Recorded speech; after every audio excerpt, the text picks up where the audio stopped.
Hi friends, ఈ సంవత్సరం యూట్యూబ్లో బాగా పండిన విత్తనాలు, విరగ్గాసిన విత్తనాలు అని చెప్పేసి చాలా వీడియోస్ అనేవి వైరల్ అవుతున్నాయి కదా. అయితే ఇలాంటి వీడియోస్ని నమ్మే ముందు ప్రతి ఒక్క రైతు చిన్న చిన్న టిప్స్ అనేవి గుర్తుపెట్టుకోండి. ఒకసారి మీరు ఏదైనా పంటను చూస్తున్నప్పుడు ఆ పంటని పెట్టుకొని వేరే ఇతర కంపెనీ వీడియోస్ చూస్తున్నప్పుడు అదే విత్తనం అందులో ఉందా, అదే తోటనా, వేరే తోటనా అన్నది ఒకసారి క్రాస్ చెక్ చేసుకోండి. ఇలా తోట దగ్గరికి పెట్టి తీసే వీడియోస్ కాకుండా దూరంగా పెట్టే వీడియోస్ని ఒకసారి అబ్జర్వ్ చేయండి.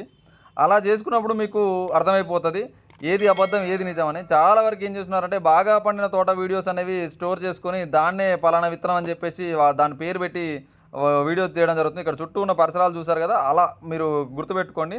ఈ వీడియో ప్రతి ఒక్క రైతుకు యూజ్ అవుతుంది కాబట్టి యూట్యూబ్లో వచ్చే విత్తనాలు నమ్మకుండా మీ ప్రాంత విత్తనాలని ఎంచుకున్నట్లయితే మంచి కంపెనీలు ఏవి అంటే కనీసం R&D సెంటర్ ఉండాలి. మినిమం డెవలప్ అయిన R&D సెంటర్ ద్వారా విత్తనాలు తీసుకుంటే లాభపడతారు.